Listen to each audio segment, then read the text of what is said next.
Hey everyone, welcome to Financial Revelations. I am David Szafranski, your host. I'm dressed down tonight. I got the V-neck on today, not tonight, it's today. It's Friday. I'm filming on a Friday, and I like to. I don't really wear a lot of suits anymore, but I have a lot of suits. But dressed down on Fridays, it's okay. We have nobody coming in the office today, but I want to. I gave Corey a bunch of pictures to put up on the or on the podcast from Nativos, because our boat, Liberty, in Portuguese is Liberdade, is in the jungle right now by our mission base, and it's supporting this huge operation from a nonprofit, a big nonprofit in Brazil that is set up surgical tents, dental tents. They're using our dental suites, sleeping on our boat.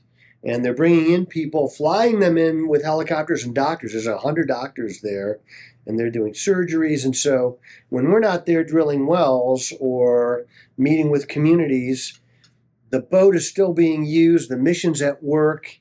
We're doing this stuff all the time. You can go to nativosusa.org. You can give money. You could support a missionary family.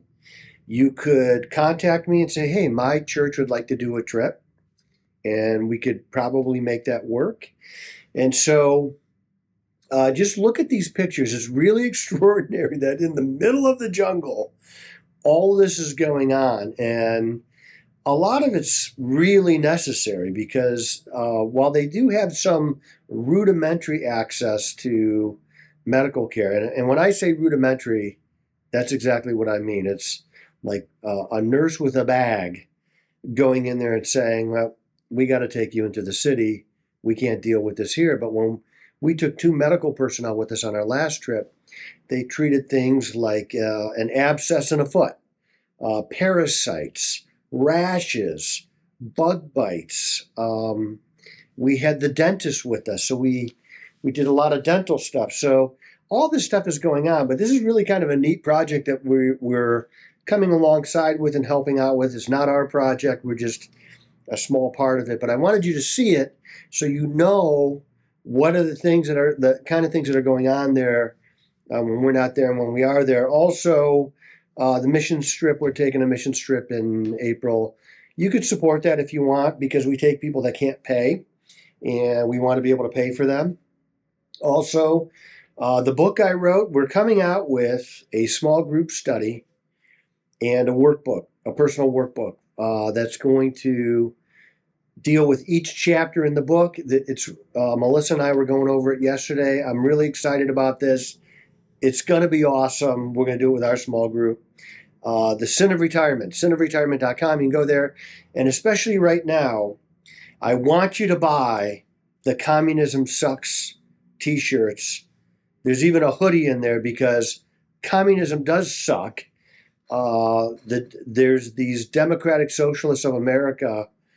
They're communists. They're taking over the Democrat Party. I love watching this. This is so awesome. But we got to remember, communists, they are dirtbags, scumbags. They're stupid people. They deserve to be mocked and ridiculed openly. And that's what we should be doing. So go to my website and get a Communism Sucks t-shirt or a hoodie. Thank you, Leo, for doing that. Leo, my buddy Leo, sent me a picture of his Communism Sucks sweat hoodie. You got the hoodie, and he's Ukrainian, so he knows all about communism. In fact, the Ukrainians are fighting communism right now, and I got to admit, I told Leo this morning I was wrong about Zelensky. I was just wrong. I can admit when I'm wrong. And I didn't think that they were going to be able to hold back Russia, and they are doing it. Their drone warfare is spectacular, and we should be taking that drone warfare that they're doing, and we should be sending it to Iran, and we should be punishing Iran with their drone warfare. We're going to talk about that in a minute, but first, let's go financial now, okay? I've gotten that out of my system. The communism sucks. There's the Gulf of America's t-shirts that you can get, the I Suck at Investing hats. And quite frankly, you probably do suck at investing. That's why you need people like me. The Fed had a meeting this week. It was Kevin Warsh's second meeting. They left rates unchanged. They had a press conference this week where they basically said nothing after the meeting. And I like this. It is a less interventionist Fed. They don't need to be in the market at all times. And the market is going to decide what the rates are at. And you're watching it right now. Rates are climbing. 10-year rate is up. 30-year rate is up. I don't like to see rates up. And why is that happening? Because there is some fear of inflation. We haven't been able to get inflation down since the Biden administration got rates to 9%. They've never gotten back to 2%. And the war is really causing some inflation fears too, because oil is up. When oil is up, everything goes up. Everything goes up when oil and gas are more expensive. It is just the way it is. And the sooner we get this over with, we're going to talk about this in a minute, the sooner we get this over with, the better. Chair Powell, he's still on the Fed, on the Board of Governors, and he's got a lot of influence. He appointed 4 of the bank presidents, so those are like his people. And 3 of those people voted for a rate hike. And I like that the Fed isn't moving every meeting. The best thing that can happen to the Fed for us is that they're not in the news. We don't talk about them. And it seemed like every month we were talking about them last year before. Less intervention would be better. Let the market decide. Warsh will take control of this Fed eventually. That is going to happen. And I think it's good long-term for all of us and for the Fed. You know, a couple of things that the Fed often complains about is fiscal policy, of which they have no influence on, and the job market, which they do have influence on the job market. They have 2 jobs in the Fed: price stability, which means low inflation, and full employment. And how do you get full employment? Well, you keep rates low. You expand the economy. People need to hire. And I think one of the things also causing inflation is our current immigration policy, which I love, but it takes a while for the economy to absorb less immigration. The economy is very used to unmitigated, in many cases, immigration, where people are just flooding across the border. Eventually, I think artificial intelligence is going to absorb a lot of this lack of immigration. How's it going to do it? Through robotics, really. Now, are we going to have robots cleaning hotel rooms? Supposedly, some people think so. I don't know how close we are to that, but there are areas of the economy where robotics and AI are going to be the main source of employment. And those things will happen slowly, but in the next 10 years, I think we're probably going to be at net zero immigration because of AI. And I hope we do have robots cleaning. That'd be great. You could have a robot cleaning your house 24 hours a day. There would never be dog hair from TJ and Max at my house. Of course, TJ and Max are my dogs. Not really, but that's what we call them. So I would be remiss if I didn't talk about these next 2 things, mainly because most of the people that watch this probably think somewhat like me, okay? And this was an economic impact of historic proportion. And I'm speaking of the Fauci testimony this past week where he did the Fifth Amendment over 100 times. And I understand why. But I'm going to give you my take on this, and I think it might soften your stance on Anthony Fauci, who, most people who watch, they think like me. So, he's not going to prison. Anthony Fauci is never going to prison for a couple of reasons. One, he got pardoned. He got a pardon that goes back not to 2020. You know when his pardon goes back to? 2014. And there's a reason for that. The reason for that is Anthony Fauci, as an infectious disease expert in the federal government, at the top of the National Institutes of Health and other places like that. He's also working with the intelligence community. The intelligence community being the CIA, the NSA, a bunch of groups that we don't even know exist or would have a hard time finding. And they're working on gain of function research. And the reason is our intelligence community wants to know, how do we kill 3/4 of China if we need to do it and not make it look like it was us? How do we do that? And so what do? They take viruses into the lab and they supercharge them and they make it so that a vaccine wouldn't work against them. And that's what they were doing. Now, they were doing it in China, which seems odd to me that we would be doing that research in Wuhan, but we were doing it in other places too. A lot of people think that the current Lyme disease outbreak was because of Fort Dix in New York. There was a bioweapons lab there, and they released ticks into the open that had been irradiated, thinking that it would kill Lyme disease, but it made it significantly worse.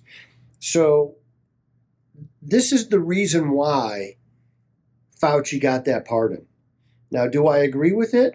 Well, I don't know. He's acting within the government scope. Did he lie to Congress? He probably lied to Congress, and that is a prosecutable offense. He was protecting his product. That's what he was doing. And Dr. Fauci is probably a guy who got his lunch money stolen on the playground every single day of his life. He probably got beat up and pushed around and his face rubbed in the snow and all those things. And now COVID comes around and he kept a diary on a government server. He kept a personal diary on a government server, and anything you do on a government server is going to be subject to inspection. And somehow they found this thing. And when you read this diary, which I didn't do, but I read highlights from it, he was enamored with the attention that he was getting. He got caught up in the moment, is what I think happened. Now, what I don't like, the reason why I wanted to talk about this is because I have often told you, do not trust the government. Does your government have your best interests in mind? Maybe. Does the CIA have your best interests in mind? Probably not. They probably don't. They probably could care less if you get whatever. And this is why you always have to be skeptical of the government. People who were skeptical of Fauci and the things that were happening, they got debanked. They got deplatformed. Think of the guy, the MyPillow guy. Think of what happened to him because of his stance on election interference. I don't know if he was an anti-Fauci guy, but he definitely was big on election interference.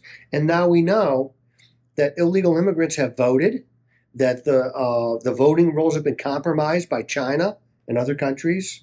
So what happened to Fauci was unfortunate. What he did was significantly unfortunate for us, because in his own personal diary, he knows that the things that we're doing are not effective, and yet they're promoting them anyway, and he gets caught up in all this stuff and in the popularity with movie stars. And I was watching a video where Julia Roberts is doing a FaceTime call with him, and he sits down and she's like totally enamored with this guy.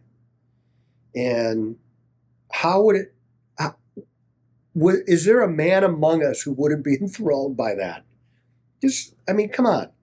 Really, he's never going to go to prison. He probably shouldn't go to prison. But this is why we don't trust our government. This is why we need to be allowed to question, because all the things that we said, all the conspiracy theories that we had about COVID, they were true. Hydroxychloroquine worked. Ivermectin worked. But if you're going to give something emergency use authorization, like the COVID-19 shot, there can't be another medication that works. And so all these people made tons of money off of it. Did it come down to just money? Gosh, I hope not. There are so many things that are more important than money. Money's important. And on my list of important things, it's there. But it's like 10th on the list. I'm telling you, it's just not that. It's not that important to shut down our country. And when you think about, I remember I was in Hawaii, my wife was with me, we were meeting with people there, and she was teaching school from Hawaii. And her kids were all online. And you could just see, this is not effective. It really hurt our kids. It hurt people. Think about, my dad was dying during COVID. He was in hospice. And they said, well, you're only allowed 2 people in. I said, I'll tell you what, my dad is dying. We're all going in there. You can call the police if you want, but we're all going in there. But a lot of people didn't have that. A lot of people, they just, well, they said, well, only 2 of us can go in. Or nobody can go in, and grandma or dad's going to die, and they're going to be alone. That's what they made us do. This is why you got to be able to question your government continuously, always, about everything. Do not let them rest. Because this is what happens. People get enamored with themselves and their fame and their whatever. Maybe Fauci was going to, did he write a book yet, Corey? Do you know? Gosh, if he didn't, he wasted an opportunity. He should have, the minute the economy opened up, he should have wrote a book. But, he's 85 years old. He looks pretty good for 85. In fact, he looks great for 85. And his reputation is going to be tarnished now. And I feel, should I feel bad about that? I don't know. I kind of do. I don't want to see bad things happen to anybody, really, except for Iran. I want to see bad things happen to them. I really do. So that's my take on Fauci. Take it for what it's worth. You don't have to agree with me. I don't really care if you agree with me. Iran, and this affects markets dramatically because of oil prices, but Iran is getting the business end of our missile inventory right now. And hopefully, Donald Trump has been doing this kind of like MacArthur-esque plan in Iran, where we're trying to invite them in to be a normal country. Look, we bombed you. Have you had enough? Would you like to come and make money and be prosperous and be part of the world? And they keep saying, oh, yeah, this sounds great. We're tired. And then they do something and we got to go back. And so we're kind of like chipping away, but we don't need to chip away. We need to annihilate the IRG leadership. We need to kill and maim and destroy and kill everybody in the IRGC. We need to take out their headquarters.